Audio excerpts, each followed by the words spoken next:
Hi, this is Sankalp and this is my video demonstration of the lab 2B. Alright, so quickly we're gonna first take a look at all of these variables that I've made. So we can see that I0 is the direction, I01 is quantity, then 2 and 3 are respectively station 1 and station 2 paths. Now for another variable I have created that is in byte type, right? That is for the reset of statistics, okay? So as I've shown you now that all the variables are 0, so first we're gonna start it and we're going to go to the main, and we can see that we have multiple sub jobs such as part pick, part place 1 and part place 2, right? So we're going to select it. All right, now as you can see that it's in teach mode, we're going to click on play and then click on start. Now as the direction is 0, so you see that nothing has happened, the program is now ended. All right, so we're going to go back to teach. Now we're going to change the settings. All right, we're going to go to variable. So let's set the direction as 1. Just give it a quick minute, it's a bit slow. Here we go. Now it says that in direction 1, it should go to station 1, alright? So let's see if it does that. We go back to the main, we click on select, play, and start. So now the counter has been actually reset to 2. So that means that it's gonna do 2 times. It's gonna move 2 times, right? Basically, there's gonna be 2 parts that it's gonna pick and place.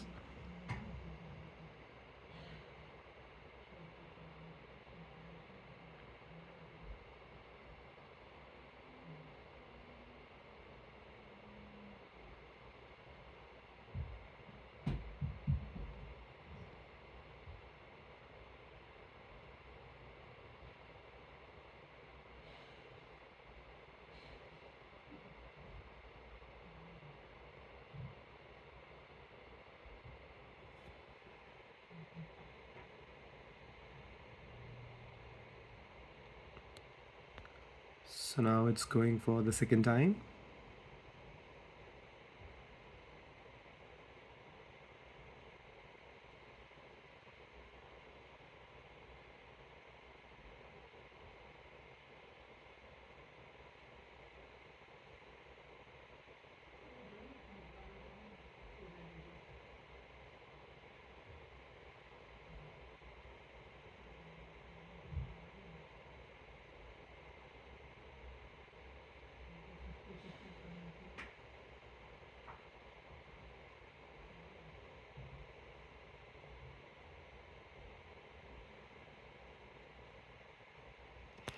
There we go. So now as it is done, now let's go back to the teach mode and let me show you the status of the variables.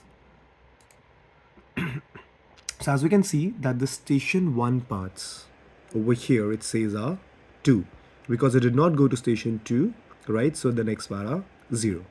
As per the quantity, right, I have used a for loop which adds 1 for every repetition that is made for every part that is picked and placed, all right?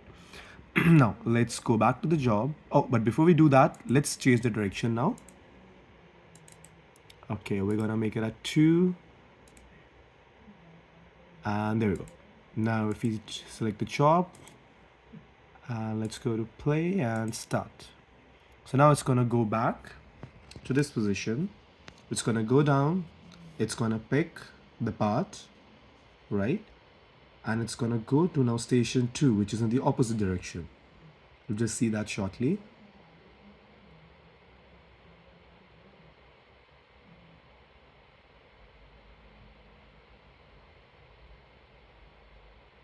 There we go. As I've set the program default to 2 parts, so it's gonna do it for 2 times.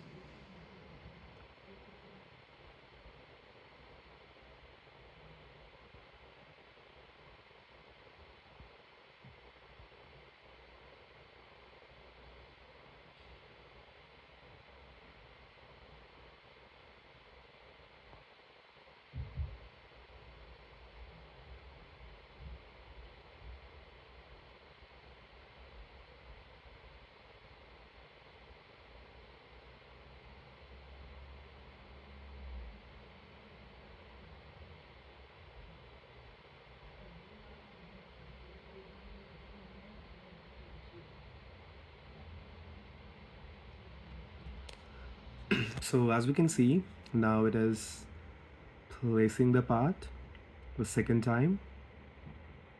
After it is done, the process will be completed.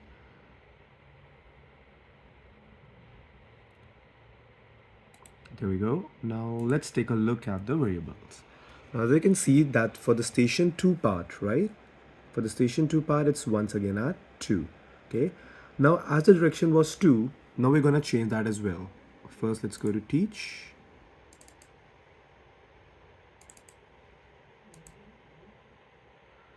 Sometimes it takes a minute. There we go. Now, once you click on 3, right? So it's gonna go 2 times into the left direction, then 2 times into the right direction. That is station 1 and station 2 respectively. But before it does that, we wanna make sure that we clear these parts as well. So what we're gonna do is, we're gonna go to this variable, that is the byte. And the reset stats, right? And we're gonna make this as 1, okay? Just give it a minute over here. There we go. Perfect. Now, once it is 1, before starting the program, right, it's going to reset all of the stats. Let me show that to you. Let's go to job. And we're going to start the main job once again. Here we go. Now let's click on play and start. Now it's going to do the process, but this time we're going to be looking at the variables. Here we go. As you can see over here that the quantity has also been reduced to 1 because it's gonna increment as per the movement of the arm. Now station 1 parts are 0 and station 2 parts are 0 as well. Now it's gonna follow the program in a way that as station 1 is in this direction, it's gonna go 2 times in this direction to pick and place the part. Then for the next 2 times, it's gonna go in this direction for pick and place part, right? And we can also have a look at the code in the meantime, just to see what exactly is happening in the background.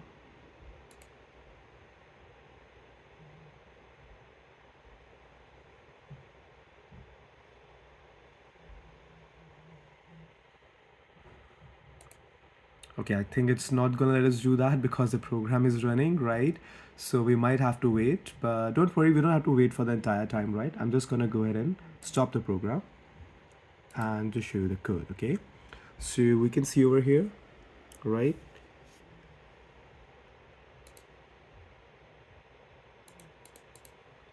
So we can see the switch case we have used. We have used the if loop as well, right? And we've also used the for loop in order to make sure that the increment happens 1 by 1, okay?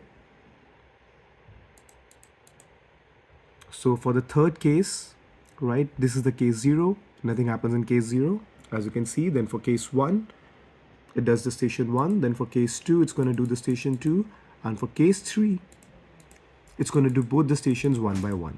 And at the same time, it increments the value for us so that we can look at the variables over here and see how many times the part has been completed. Okay, we stopped in the middle, so this part is only completed once. Thank you.